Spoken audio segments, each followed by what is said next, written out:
very very powerful principle but outside nucleus, not in quantum world. Quantum world में बहुत कुछ होता है, ठीक है, क्लियर। तो अभी हमारे लिए क्या है, सुनिएगा, अगर मान लीजिए एक चार्ज Q है, ये एक चार्ज Q1 है, ये एक चार्ज Q2 है, ये एक चार्ज Q3 है, ध्यान रखिएगा, ठीक है। होगा क्या कि इस Q पर मुझे इन तीन के कारण फोर्स देखना है। तो सुपरपोजिशन प्रिंसिपल ये कहता है कि Q और Q1 के बीच का इंटरेक्शन Q2 और Q3 के प्रेजेंस पे डिपेंड नहीं करेगा। नहीं करेगा मतलब नहीं करेगा, मतलब इन दोनों के बीच में अगर डिस्टेंस R1 है तो इस पर जो फोर्स लग रहा है F1, that is Q1 by R1 square. That's all. This is for force, this is for electric field, this is for potential energy, सबके लिए। और जितना इलेक्ट्रोडायनेमिक्स है सब में सुपरपोजिशन प्रिंसिपल वैलिड है फॉर एंटायर इलेक्ट्रोडायनेमिक्स। सीधे सीधे सुपरपोजिशन प्रिंसिपल बहुत जबरदस्त चीज है, लेकिन आउटसाइड न्यूक्लियस, ठीक है।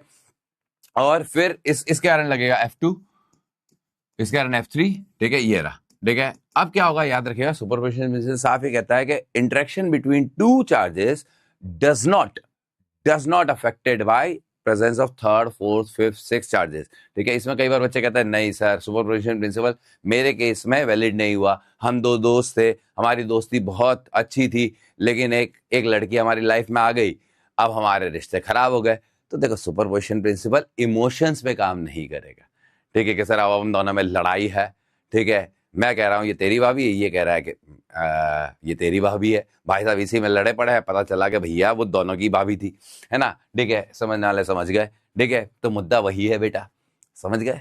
तो यही सुपरपोजिशन प्रिंसिपल का मतलब है, दो चार्जेस के बीच में जो इंटरेक्शन होगा that is independent of everything, चाहे वो पोटेंशियल हो, चाहे वो फोर्स हो, चाहे वो इलेक्ट्रिक फील्ड हो, चाहे वो पोटेंशियल हो। आपको सिंपल पूरे इलेक्ट्रोडायनेमिक्स में लगाना है, force on one charge due to other is independent of presence of any other charges.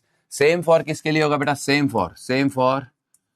For electric field, E मतलब इलेक्ट्रिक फील्ड होगा बेटा, है ना, पोटेंशियल एंड सो ऑन, ठीक है। और पूरे इलेक्ट्रोडायनेमिक्स के लिए फॉर एंटायर इलेक्ट्रोडायनेमिक्स जो हम पढ़ रहे हैं, एंटायर इलेक्ट्रोडायनेमिक्स।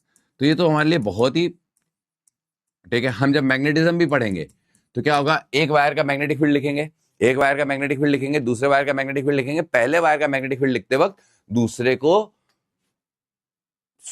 वहां है ही नहीं, उसकी प्रेजेंस है ही नहीं। Is it clear? एक वायर का इलेक्ट्रिक फील्ड मैग्नेटिक फील्ड लिख रहे हो, दूसरे का इंडिपेंडेंट लिखो, मतलब एक वायर का यहाँ इन्फ्लुएंस किसी और की प्रेजेंस से डिपेंड होगा ही नहीं। Is it clear?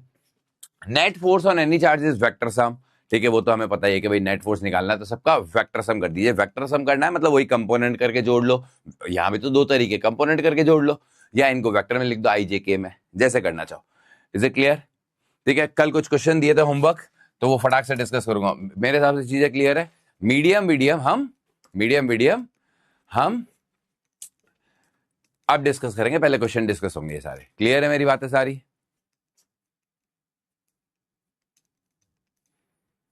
Clear? Done? सब कुछ होगा, टेंशन मत लो। अभी ये find force between 1 coulomb charge when they are separated, ये सबसे लल्लू सवाल है, ये फोर्स की ताकत बताने के लिए है। ये HCVG का भी सवाल है, ठीक है। अगर आपको छोटे छोटे सवाल करने हैं तो HCVG से कर सकते हो, लेकिन ऐसा कोई बहुत ज्यादा जरूरत नहीं है, ठीक है। अगर आप करना चाहे तो कर सकते हैं। K Q1 Q2 by R square, K है बेटा 9 × 10⁹ Q1 Q2 by R square. छोटे छोटे सवाल भी लिए हैं, इसको HCVG ने कंपेयर करा है, कितना बड़ा फोर्स है, तो ये बहुत बड़ा फोर्स है बेटा। ये लगभग 1 बिलियन kg के mg के बराबर है, 1 बिलियन kg के mg के बराबर है। क्लियर है मेरी बात? 100%, 1 बिलियन kg।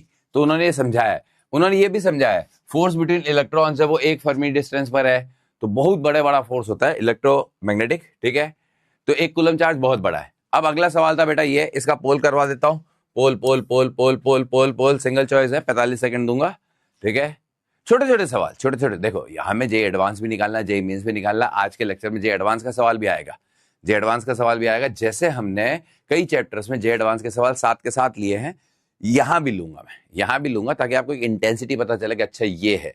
लेकिन शुरुआत हमारी बेसिक से ही होगी, ठीक है। तो आंसर 45 सेकेंड, ठीक है क्या? 2 small conducting sphere of equal radius 10 + 10 millicoulomb and -20 millicoulomb, ठीक है। आपने कहा ठीक है sir. Are respectively and place at distance r from each other, ठीक है, चलो r डिस्टेंस में मान लेते हैं, ठीक है। experience force F1. If they brought in contact and separated to same distance, the experience force F2, the ratio of F1 F2. ठीक है, अभी आपको पता है इन दोनों में क्या लगेगा, अट्रैक्शन. ठीक है, और जैसे ही आपने इनको टच करके अलग किया तो देखिए अब वो जो पहले कॉन्सेप्ट सिखाया था, और ये जेईई मेंस को बहुत पसंद है, टच करके वापस वही रख दो. 10 और -20 तो होगा -10. तो